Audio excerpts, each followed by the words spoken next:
Good morning, Nigeria. Good morning, Africa. I make you welcome. This is Enterprise Morning, reaching you from Enterprise Television from our corporate headquarters in Lagos State in Nigeria. I am Henry Igwebike. Let's get started this morning. Very beautiful morning it is, and we'd love to start with our newspapers, and right after that will be our main conversation also for today. Do well to be part of what we do. Have a say in what we say. You can always find us, reach us when you visit us at enterprisetvnews.com. You may equally like, comment, and follow us on all our social media platforms at Enterprise TV7. I'm very so honored to have with me, joining me via Zoom, to have our conversation on everything happening in Nigeria, especially coming from our newspapers, and we narrow it to our main conversation for today. Barrister His Greatness Agada Igo. He is a barrister, law, public affairs analyst, development communicator. Thank you so very much, Barrister, for being here. We truly do appreciate you. Thank you for having me once again, and it's always a pleasure, sir. So I would love us to start with the first papers on our desk, and very interesting one actually. And I'd love us to start with this interesting one here, where I think it should be from the Punch newspaper this morning. Big story: governors battle Wike as PDP faction jostles for control. That is the big story we have. We have other interesting stories. Diri joins the APC, tax the PDP sinking ship. Anambra Amopiton visits Anambra parties to sign peace deal. But our talking point for today, Barrister, will be Tinubu moves to appoint new ambassadors amid U.S. Tension.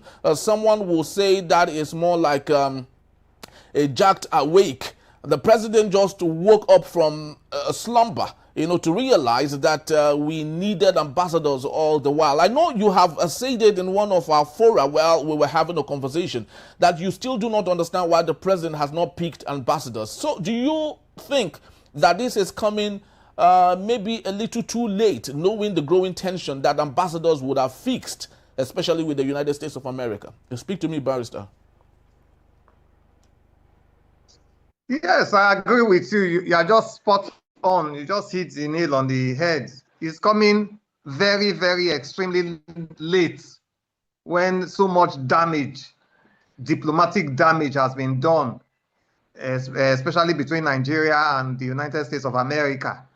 And many a times, that's why government must be alive and responsive and hacking diligently to the voice, cries, and counsel of his lords, his employer, which is the citizens of Nigeria, including the opposition, including the voices of the opposition, because voices of opposition, in addition to other voices of other Nigeria, make up the employers of the executive arm of government, the legislative arm of government, and the judicial arm of government.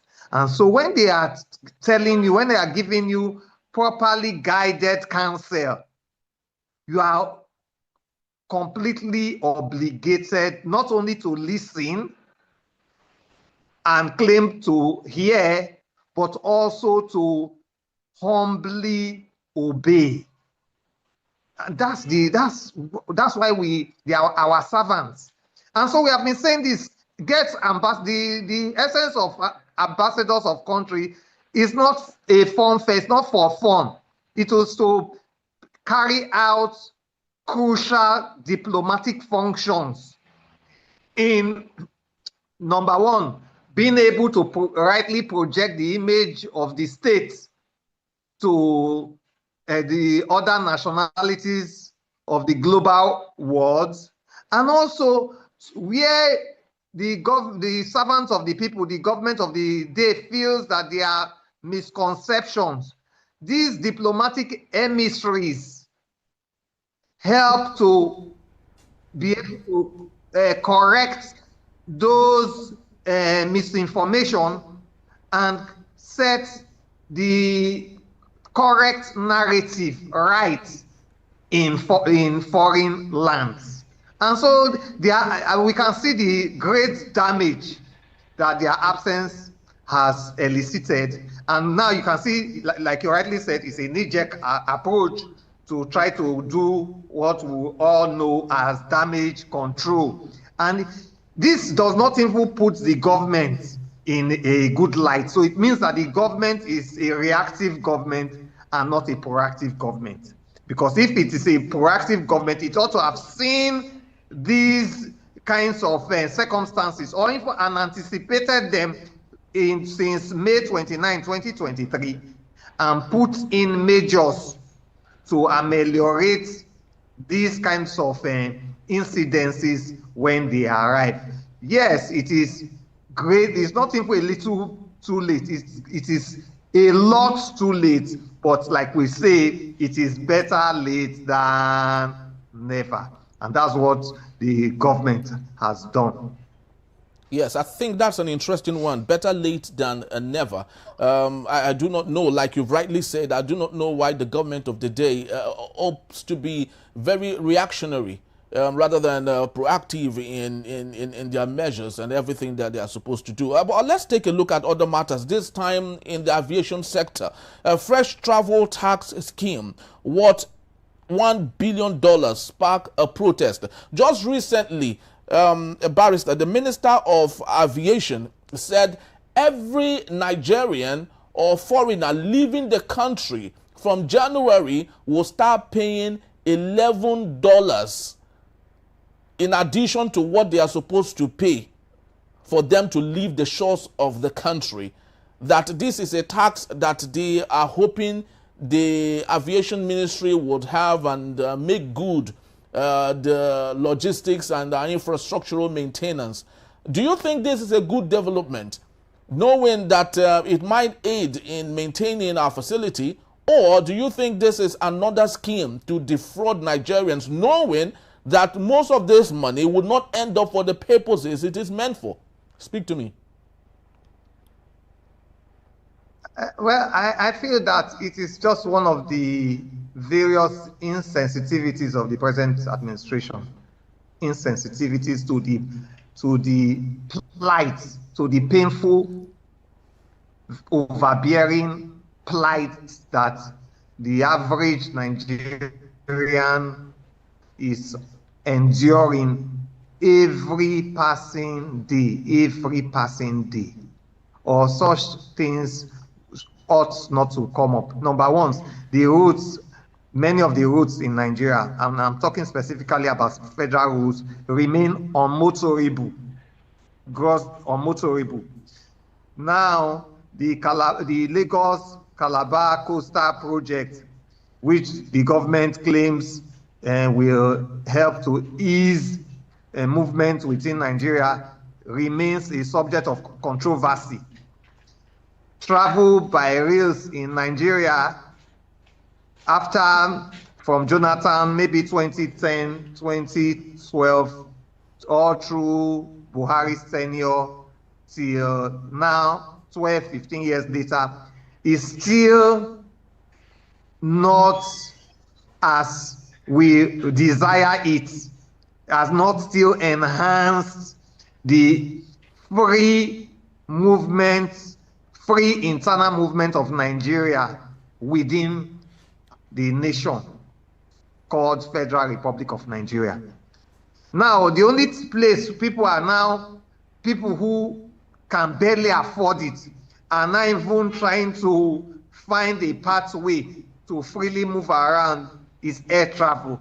And yet you are the government of the day, knowing the various difficulties Nigerians are facing in exploring alternative means of transportation, are now making air travel cumbersome for Nigerians. And you know that traveling, transportation, free movement of people is one of the necessities, is one of the basic ingredients to enhance economic growth and development. To the extent that when people find it difficult to move around, to travel, economic growth and development becomes a mere pipe dream. And this is a administration that is hoping and projecting that by 2030, the Nigerian GDP will hit the $1 trillion golden mark. And yet you are making the last resort, the last very expensive resort that can enhance easy movement within Nigeria. I'm not even talking of outside. I'm not adding more fees, more levies, more, what I will say, hurdles to it. So I feel it is unreasonable. I think it is not well thought out. I feel that even if it was going to happen, at least not at this material point in time, and I hope, like this government is now known for, that they will go back to the drawing board, review it, and withdraw it. That is my take on it, because it will not enhance free movement of Nigerians with the last transportation alternative, which is air travel. It will not. Definitely so brilliantly said. But let's take a look at other matters from the Vanguard newspaper. Straight to our talking point for today. Trump, NSA service chiefs meet as U.S. president intensifies threat. Just yesterday, the NSA, Ribado, and the new service chiefs met. It's actually very interesting, Barrister, don't you think so? That we should maybe every 3 months, have this sort of threat from a foreign body so our politicians can get on their toes and do the needful. Because if not for Donald J. Trump, we would not have been as serious as we are today. So don't you think this is a wonderful development that Nigerians should pray would come every now and then?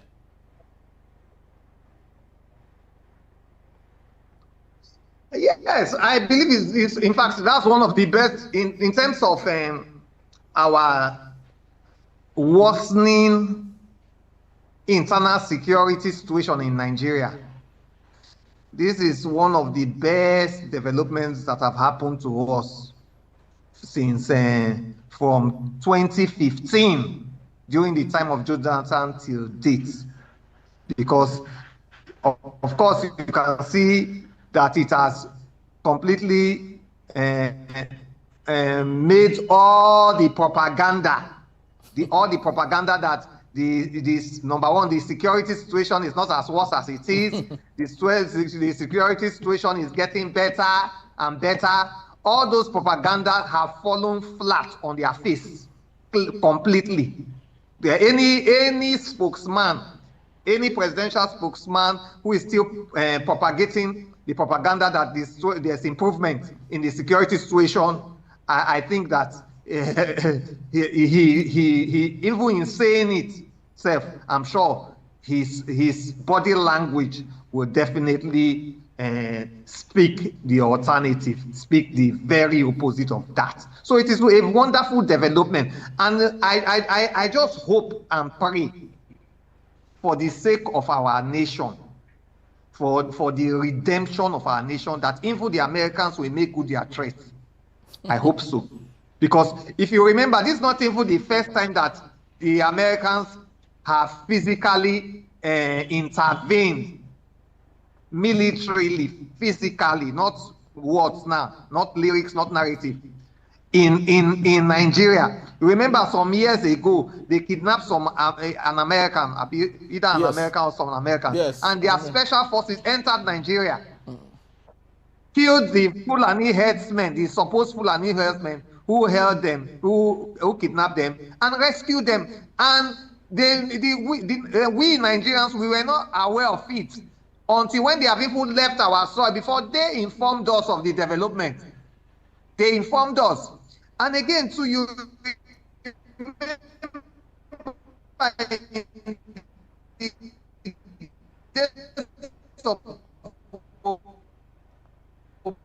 Obama,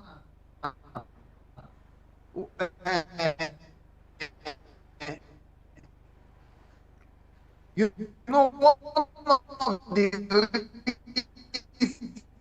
is why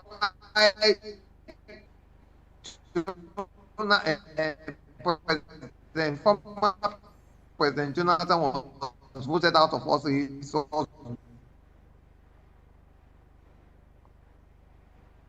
Can you hear me, Barrister? We're having a little bit of connection matters here. At that time raised to high heavens as Jonathan's incompetence to remain as, and they alluded to his lack of military stroke paramilitary and the insecurity situation in Nigeria. Okay,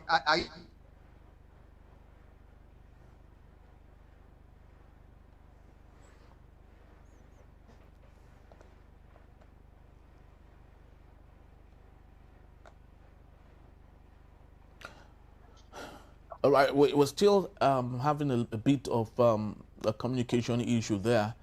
I guess the network is really acting up now. We truly do hope that the Barrister will come up and say his say, because it's very important what he is saying right about now, and how that he is trying to compare, you know, what we used to have before now, when the same opposition, now the ruling party, were outside of the country and making a mess of our situation, or debasing the country's face, the outside world. Of course, the chicken has come home to roost now, and the ruling party is complaining. And that's what the Barrister is talking about. I truly are you there? Yes, I can hear you now. We're having a little bit of communication issue, but you can continue. Now I can hear you better. Okay. Okay, no, so like what I was saying is that these same those in government now who were the opposition pre-2015, they lambasted Jonathan and even petitioned the United Nations on the deplorable and unacceptable security situation in Nigeria pre-2015. In fact, they brought, it was the opposition then that brought the internal security situation in Nigeria to global limelight. They highlighted it globally, that even the international world leaders, they were highly concerned, and the international world was very concerned based on the way and manner APC, that was in opposition pre-2015, highlighted it and presented it to the international world in the international stage at each and every opportunity. And so they said that based on that, is one of the reasons the security situation was as it was then was probably, or let me remove probably, because of former President Jonathan's lack of military stroke paramilitary experience, as he has never served in any of our military forces, nor in any of our paramilitary agencies of government.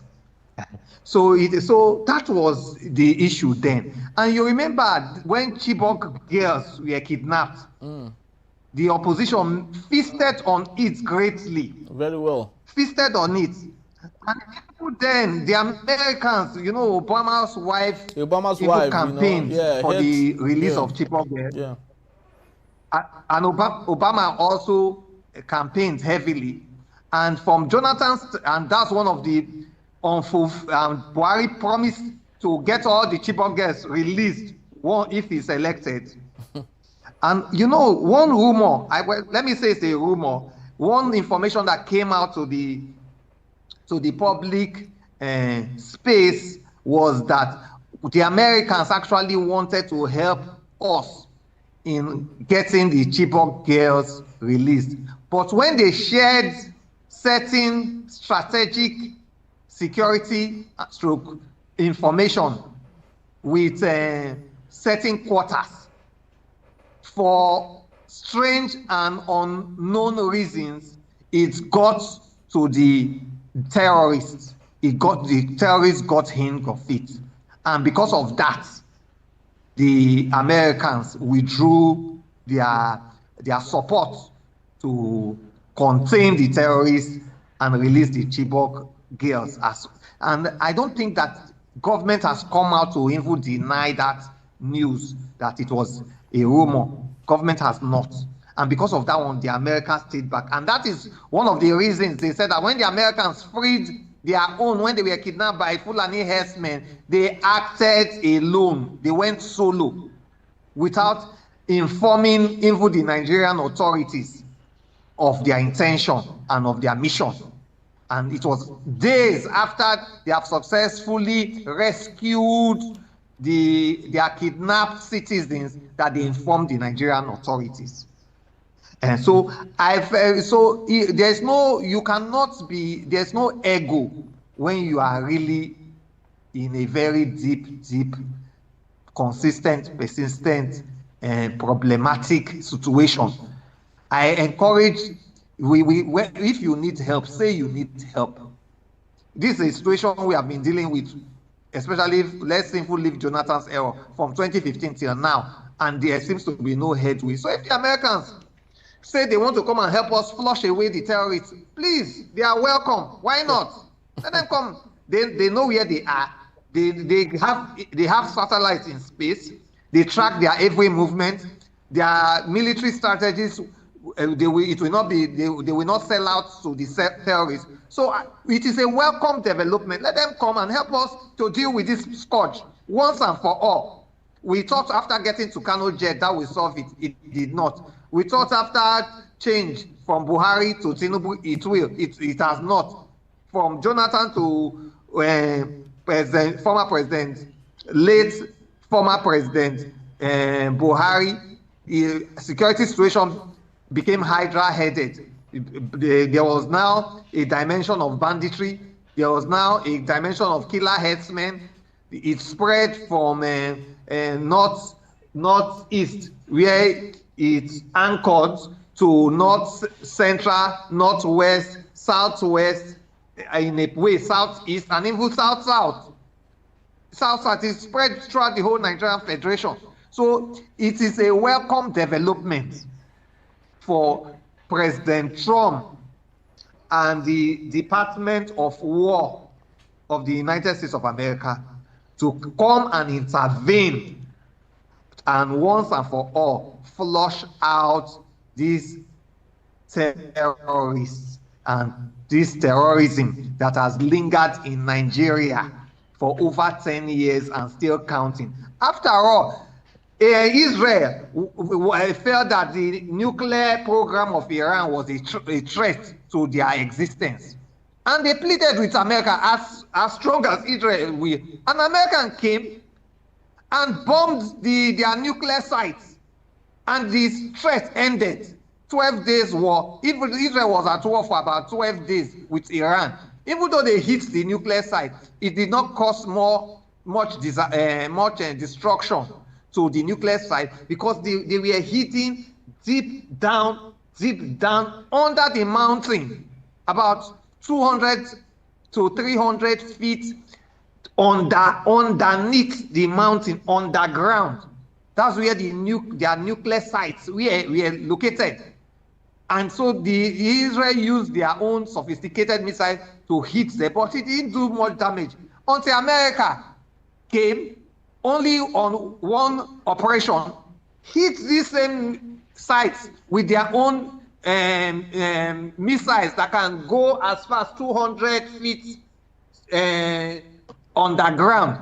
And that nuclear program that people were speculating that in about a few months' time will begin to turn up nuclear weapons was retarded, hopefully, for some years. So if Israel, that is more or less like a world power, can ask America, can rely on America for assistance, then we Nigerians, let us, who have been fighting a set of security threat that has become hydra-headed for 10 years and still counting.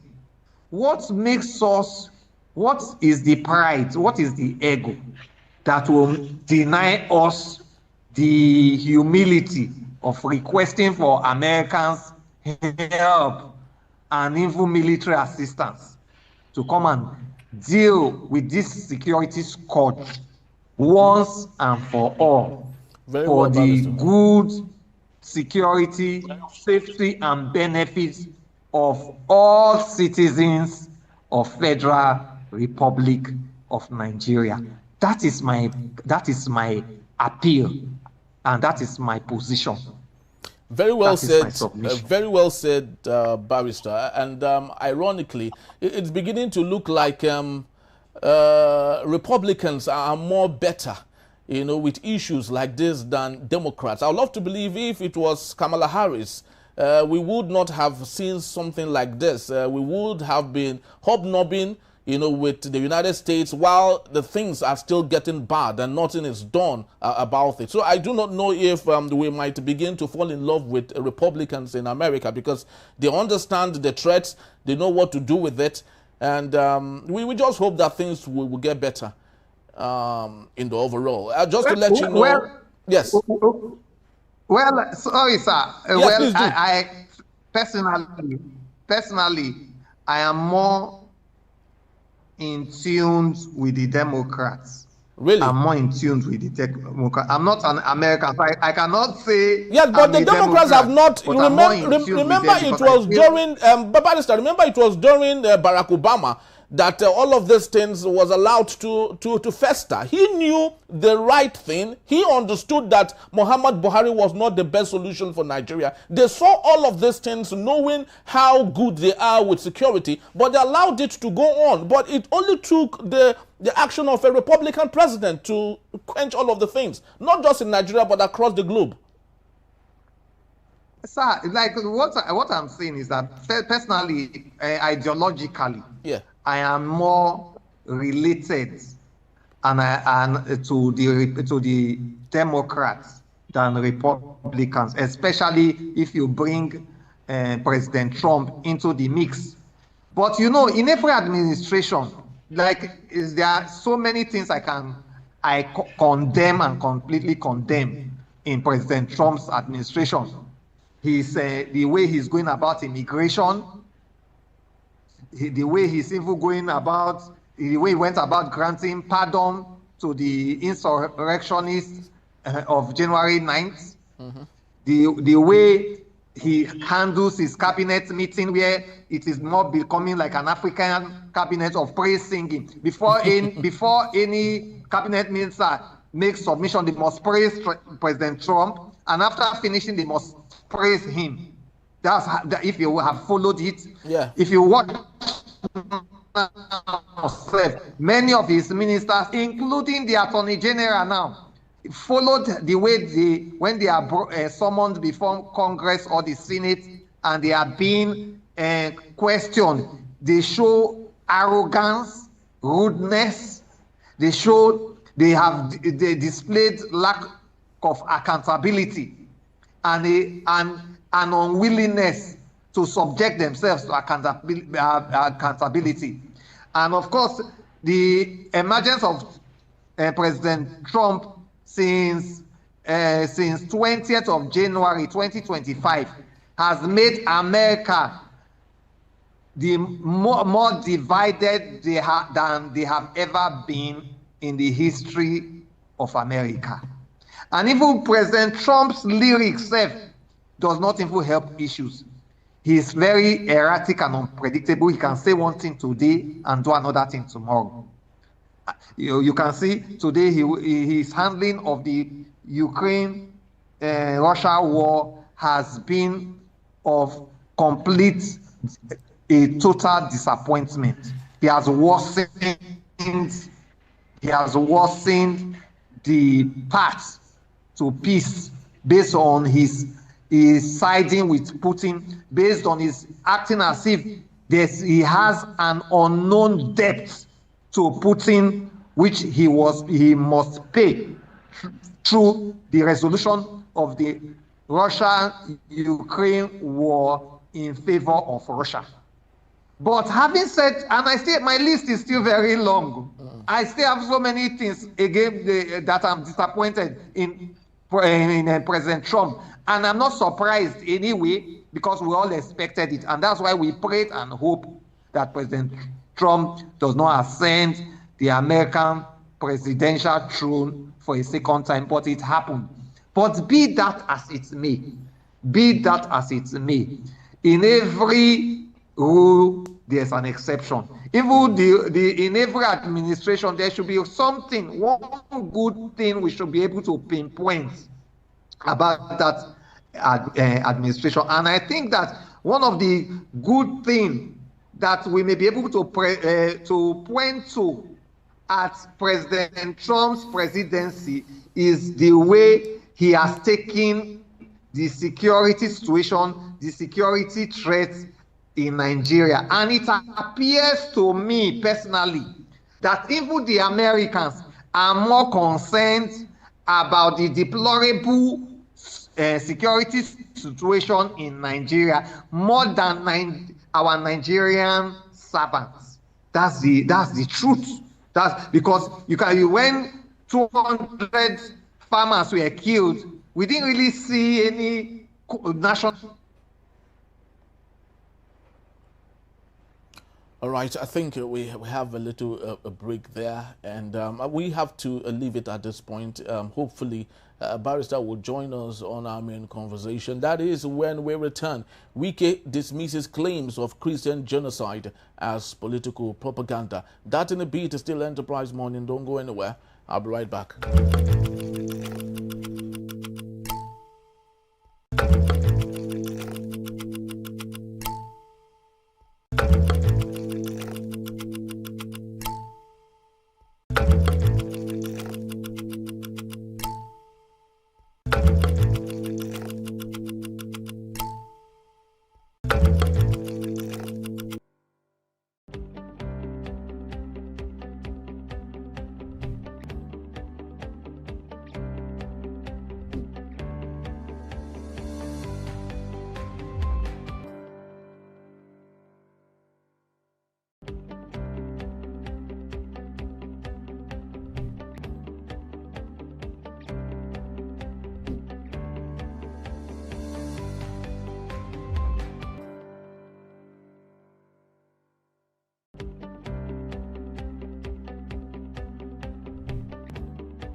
Thank you for being back, and if you just joined us, this is still Enterprise Morning, reaching you from Enterprise Television. Let's head straight to our conversation for today. Minister of the Federal Capital Territory, Nyesom Wike, has dismissed allegations of Christian genocide in Nigeria, describing the claim as baseless and politically motivated. Speaking during a televised interview in Abuja, Wike accused opposition figures of recycling divisive tactics used against the former President Goodluck Jonathan in 2015, this time to undermine President Bola Tinubu's administration. He said it was both illogical and insulting to suggest that a government with many Christian leaders, including the Inspector General of Police, the DSS Director General, and the Chief of Defense Staff, would support religious persecution. Emphasizing his Christian background, Wike said such accusations were an attack on his faith and integrity, noting that President Tinubu, whose wife is a pastor, would never tolerate religious violence. Wike further argued that terrorism and banditry in Nigeria affect people of all faith and ethnicities, stressing that no administration has invested more resources in fighting insecurity than Tinubu's government. He accused the opposition group of weaponizing religion to create tension ahead of 2027 election, warning Nigerians and the international community not to fall for such propaganda. According to him, the government remains committed to ending terrorism and welcomes a genuine international support,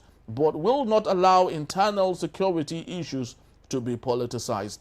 This genocide claim, he said, is nothing but a desperate political tool to incite division and weaken public confidence in the government. I still have a barrister, His Greatness Agadaigo, with us. Thank you so very much, barrister, for hanging on.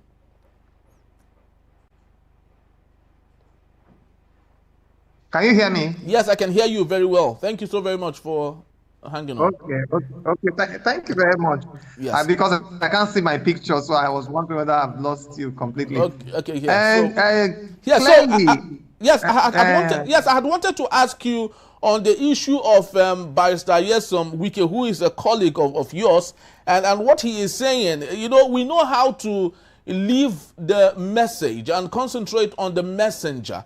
The truth is, insecurity is still manifesting in Nigeria, but rather than the government of the day, you know, take it hook, line, and sinker and do something about it, they are beginning to blame opposition, and possibly Peter Obi might be the person they are pointing to. Speak to me. What's your take on Nyesom Wike's submission? But he said that insecurity, that they are the members of the opposition are playing politics with the insecurity situation in Nigeria. And my counter response to him is that it is the government of the day that is playing politics with the security situation in Nigeria, because facts are sacred and the facts speaks for themselves. The Americans who did their own analysis on the security situation in Nigeria, well, even if I may not have the facts to agree with them, they said that, yes, not only Christians are killed, but also Muslims and non-faith adherents are also killed. But they gave their statistics that out of 7 people killed, 6 are Christians, 1 is a Muslim or a non-faith adherent. That's their statistics. But what is painful, what is more important, the issue on the table, let's pursue substance and leave shadow, is that, is there serious, worrying, disturbing security situation in Nigeria? In my own humble estimation, the answer is yes. Has it persisted and worsened since May 29, 2023 till date, when Bola Ahmed Tinubu took over the reins of the government of Nigeria as his chief servant? The answer is yes. Are people being killed, maimed, kidnapped, villages being ransacked in Benue, in Plateau, and in the Middle East, in southern Kaduna, and other Zamfara, and other places on a daily basis? The answer is yes. So if that is the reality staring us at the face, then why are you saying if, for example, this is not the case, then you can say opposition is playing politics with it. But this is the reality staring us every day. And when it happens now, 200 people can be killed in Nigeria and nobody seems to be bothered. But Americans are bothered. And you say somebody is playing politics with things that are happening in your country, which in 2.5 years and running, you have not been able to put a hold on. Meanwhile, the APC administration, which is a continuation of this present administration, promised that in coming to office in 2015, that year 2015, insecurity will be a thing of the past. Insecurity will be completely decimated and defeated in 2015, and they came into office 29th of May 2015.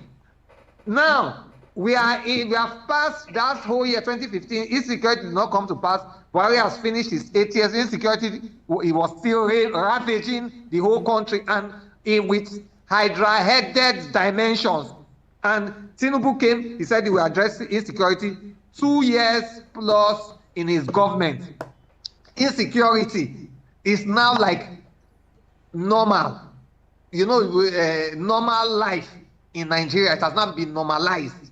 And you are saying somebody is playing politics. It is the government of the day that is playing politics with the insecurity situation in Nigeria. And when they make claim that there's no government that has invested as much as the present government, as a minister in this present administration, I expected him to substantiate that claim with facts on the ground, on how much this government have spent. We know that former President Jonathan, 2014, 2015, no country was agreeing to sell arms to him. He had to raise, I've forgotten how he got that money, about $1.5 billion. And they used that money to go and buy black market arms and ammunition for our troops. And you know, of course, black market ammunition is cheaper than the factory ordered procurement. And it was that arms and ammunition that former President Jonathan bought that Nigeria used from 2015 all through Jonathan's tenure. And maybe that's the arms and ammunition Nigeria is still using till today. When President Buhari came, he never told us at any material time that he was buying arms and ammunition. What was brought to public knowledge was Tucano jet, purchase of Tucano jets, which we waited for over 2 years. We waited or more for Tucano jet. Now, Bola Ahmed Tinubu's administration has not told us what addition, what material, what military resource they have procured to add to the competence of our military in effectively dealing with our security threats. Is it that they have bought extra Tucano jets? Is it that they have appropriated and spent billions of dollars to purchase both light arms and other forms of ammunition to enhance the troop? We have not heard. We have been making, right from the early days of late former President Buhari, they made the case that they need to enhance this war. There's a need to engage new recruits of up to 150 to 200,000 new soldiers to enlist them, so that at least when adding that to their number, we'll be able to have a ratio of 4 Nigerian army to 1 terrorist. It will help to facilitate the defeat of the terrorist enemy. Now, Bola Ahmed Tinubu's administration, who the minister you mentioned now claim to have invested so much, we have not told that they have massively recruited new soldiers into the Nigerian Armed Forces over 2.5 years after his inauguration as president, and still counting. They have not told us that. And this, if you did not buy weapons, if you did not buy Tucano jets, if you did not enlist new soldiers into the Nigeria Armed Forces, these are the areas of investment, which is of public knowledge, that is required to fully and finally defeat this terrorist enemy of Nigeria.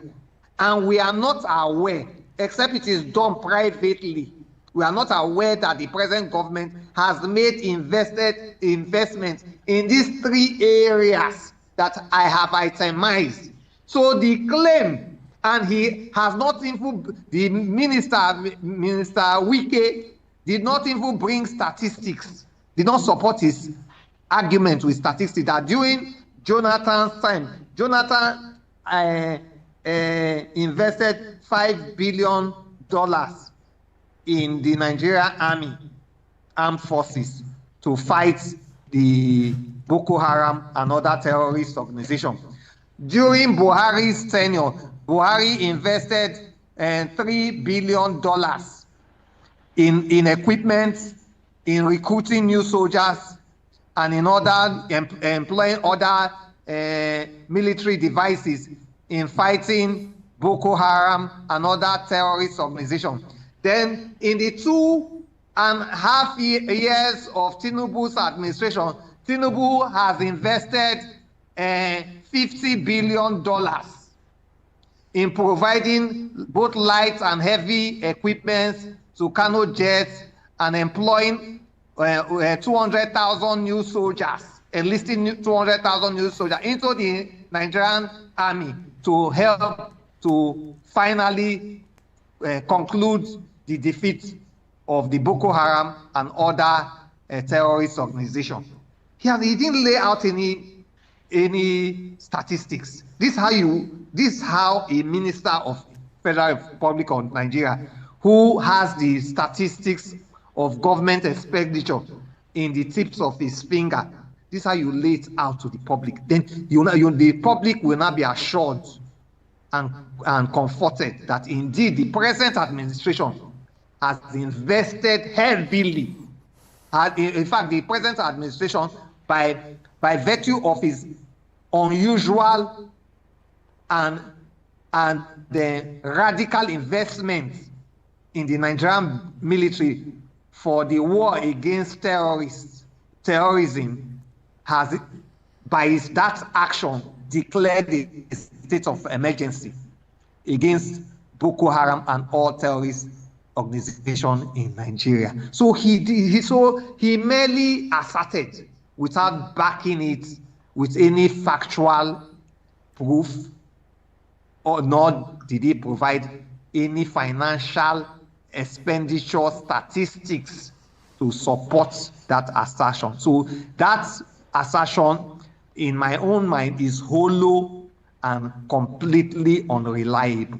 It is completely, because like in law we say you cannot put something on nothing, because if you put something on nothing, it will surely collapse. So that argument has even collapsed. Is what they also refer as dead on arrival. Before he made that argument, it is dead on arrival. And of course, majority of Nigerians do not even subscribe to it, because people, they are seeing, if you invest heavy, if you make an investment, we will see the evidence of the investment.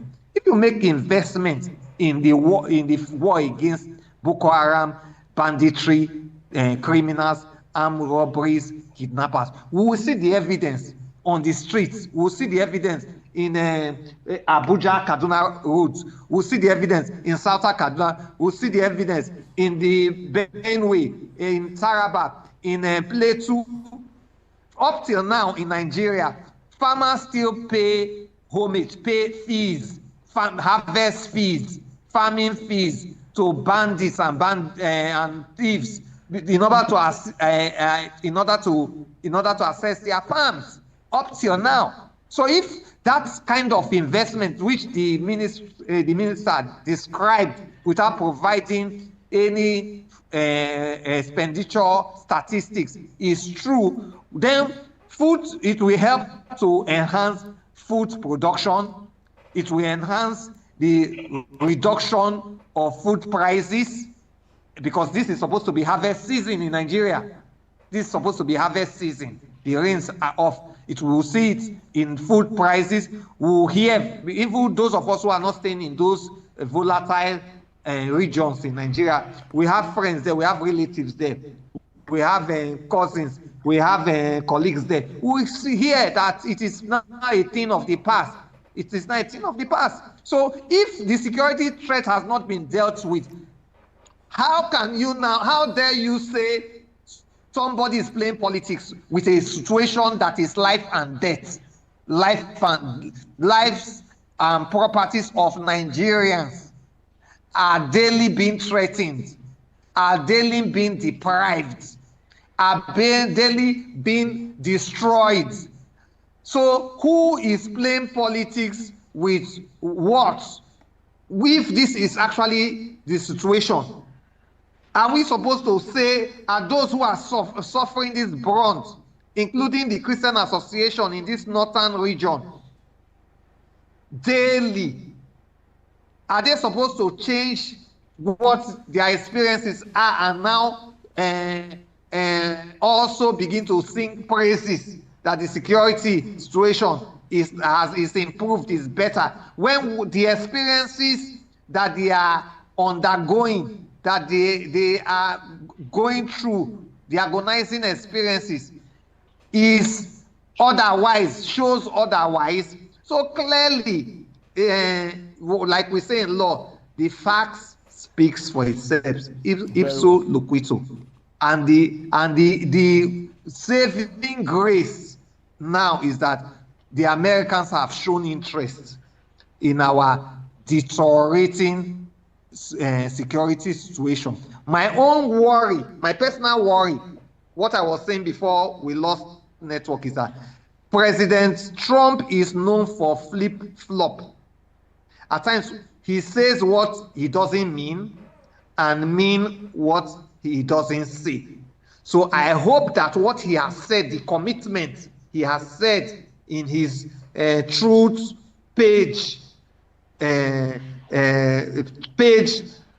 network, the commitment he has publicly made globally, I hope that he truly means it, and he will follow it up to the extent that this security situation in Nigeria that has persisted for over 12 years will become a thing of the past, become a thing of the past, to the glory of God and to the benefit of each and every Nigerian. Very well said, Barrister. But just before we continue, please, I would love that you put on your video, because we can't see you. We would have loved to see you. I guess it's from your end. Maybe you just switch on the video on or button there, so we can see you, and our audience equally can get to see you also. So while we continue, Barrister, it's actually very funny that Minister Nyesom Wike is speaking to former President Goodluck Jonathan's ordeal. I do not know if he is naive about what happened in 2014, or is it because he is part of the PDP, so maybe he might not have an understanding of what actually happened. Nyesom Wike should get some information to know that it was President Bola Tinubu and Amechi and some other people who went to the United States to raise the propaganda against Goodluck Jonathan. So why is it that Nyesom Wike, being a lawyer, I love to believe he is learned enough to know that the persons he is accusing of behaving like or going against Jonathan is the same person he is working for? So what is the missing link in here?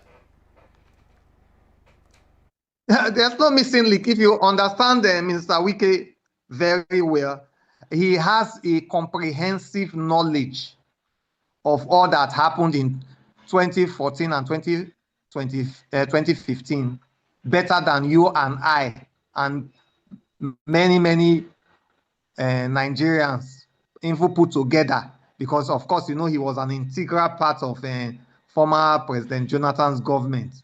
But you know, President, sorry to say, Mr. Wike speaks and puts up arguments as they will enhance his political interests. And you know, many a times it appears that his loyalty is transactional. His loyalty is not perpetual. You know, during that era, he was completely loyal to President Jonathan. Yes. Who was the sole sponsor of him becoming the governor of Rivers State, which then was his highly desired ambition. But as of today, now you cannot say that loyalty to President Jonathan and also to his boss then, former President Jonathan, still subsists. Because I'm sure if Jonathan makes, from what we have been hearing, declares for president and it becomes a candidate of any of the other political parties, between President Jonathan, former President Jonathan, and Bola Tinubu, at least who he will support and who he will vote for, I'm sure your guess is as good as mine. Your guess is as good as mine. So he understands all that happened, but he can, you know, in law or even in a debate, you cannot put forth advanced arguments that will be injurious to your desired position. So any argument, even though you know it, any fact, or you cannot put up facts that will now injure the position that you want to persuade the judge or the public to accept. You can't bring you put those facts behind. So your knowledge and remembrance of the issues as they were will become partial, will appear to be partial, because you have to allow those facts that will be injurious to your position, you have to allow them slide. You have to push them aside. And I also watched his interview yesterday. If you see his interview, nowhere did he mention that Bola Tinubu, the present president of Nigeria, was the one, along with Amechi and Buhari, were the ones who brought the knowledge of the security situation in Nigeria to the United Nations. Neither did he blame them for doing that. He didn't mention himself. He never mentioned him, which may appear as if he didn't know that he was involved. Neither did he condemn their action, that what they did is wrong, what they acted wrongly. I think he did not, and he cannot condemn them. But you saw him, he's quick to condemn the new opposition leaders, who have not even done anything.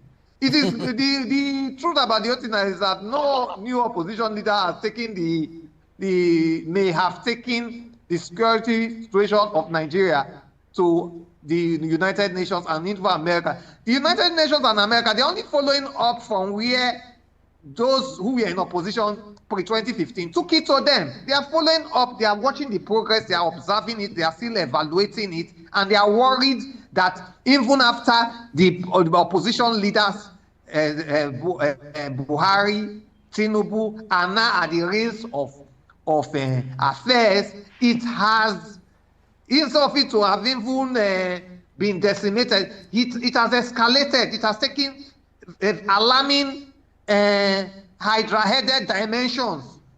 So they are worried.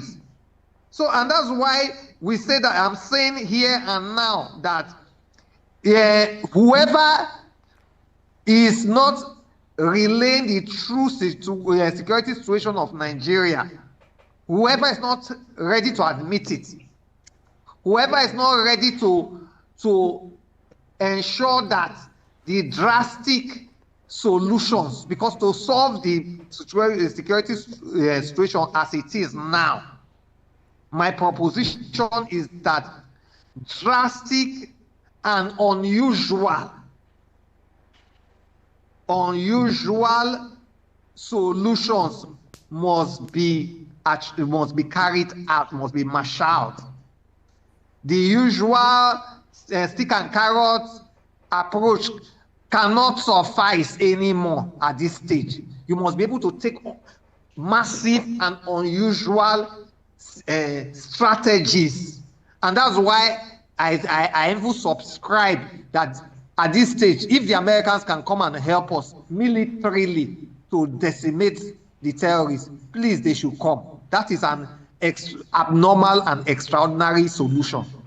So until any of our present day servants in government are ready to adopt this model of massive, unusual, embrace massive, unusual solutions, employ massive, unusual solutions to deal with this security situation, then I'm afraid, and I'm highly afraid, that this security solution may likely persist for more years to come.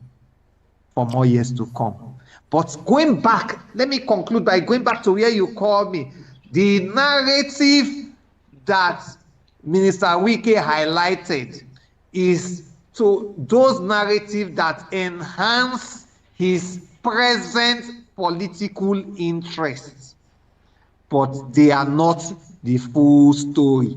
The full story is that Section 14(2)(b) says that the security and welfare of citizens shall be the primary purpose of government, for which citizens have subscribed their sovereignty to the government. So this security situation, the blame is not to the opposition who are not in government, but like the present leaders said some years ago when they were in opposition, the blame fully, wholly, squarely, and solely rests on the administration of Ahmed Bola Tinubu, and the blame rests on this administration alone and alone. Very well said, Barrister. We can't overstate, some of these facts because they are glaring and they are there for everyone to see. I remember during the Yelweta massacre in Benue State, it took the intervention of Nigerians who cried aloud on social media just to get President Bola Tinubu to make the visit to Benue State. And even when he made the visit, he could not get to the epicenter, to the black zone where it all happened, and they cited because there was rain. That was why the president didn't make the visit to Yelwata and only stopped in the state capital. So you can see how that as our leaders sometimes, might be callous in ensuring that peace reigns in the country. And the issue of de-radicalization and dialogue with terrorists, I do not know how sustainable that is if we must fight the issue of terrorism and killings in Nigeria. Thank you so very much, Barrister. I truly do appreciate your take and everything you said. Before I go, let me say, you said about stick and carrot. Yes. Stick and carrot approach can only work after our military have shown dominance. They have shown that they are much more resourceful and powerful to the terrorists. Then that will force the terrorists to absolute submission absolute submission, so that they will now know that they are accepting the carrot approach. So the stick must be wielded. All the extraordinary measures that I have prescribed and recommended is the stick approach. Our military must show dominance, they must show competence, they must show overwhelming superiority in every sphere, in every warfare sphere and tactic and strategy over these terrorists. That is what will now force them to engage in absolute surrender without any conditionalities. And that's where carrot now comes in. Now, if you surrender, you will, and you are a Nigerian citizen, because you know some of these terrorists are not even Nigerian citizens, then you will be treated, you will enjoy the benefits of a Nigerian citizen. That is as far as the carrot approach should go. But until we effectively wedge the stick, the carrot approach will not work. The carrot approach will continue to elongate this warfare for years to come. So I'm concluding this my submission by calling on the Nigerian government to truly, apart from media, truly engage in massive deployment of resources to enhance our troop to dominate, overcome, and fully, completely defeat terrorists, insurgents, bandits, armed robbers, kidnappers, killer headsmen, and win the battle on all fronts, so that Nigeria can be seen as a true big brother in Africa, and the largest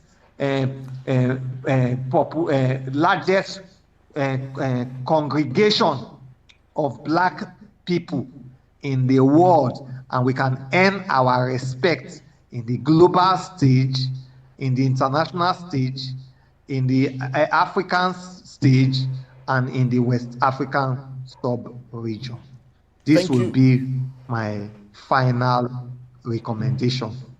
Thank you so very much, Barrister. We truly do appreciate you and everything you have said. The largeness and the symbolic value of Nigeria would have been enough to go quench the issue in Sudan, would have been enough to go quench the issue in Libya. But because we don't have the strength any longer, we are no longer the giant of Africa like we are fondly called. And that's the reason we can't even take care of little factions of issues we have in Nigeria. Talk less of going outside to take care of the bigger problems in the sub-region and Africa. Well, of course, we hope that things will get better. We pray that God will possibly give us great leaders that will turn around, you know, the issues that we have in Nigeria for the greater good of Nigerians and Africa. Thank you so very much, Barrister, once more. Truly do appreciate you. Thank you for having me. Happy new month of November, and have a fantastic week. Thank you. Thank you so very much. So that was Barrister His Greatness Agada Ego. And that's about the time we have. I'd love to say thank you so very much. If you've watched wherever it is you've done that around the world, from US, from Canada, from Japan, from Germany, from the UK, wherever it is you've watched this, we truly do appreciate you. Please do well to visit us. You can find us at enterprisetvnews.com. You may equally rewatch and share this video if you like it to your circle of friends and network equally. You can do that when you visit us at Enterprise TV7. I am Henry Igwebike. Thank you for watching once more, and I'll see you tomorrow for yet another great and amazing time. Bye-bye from us.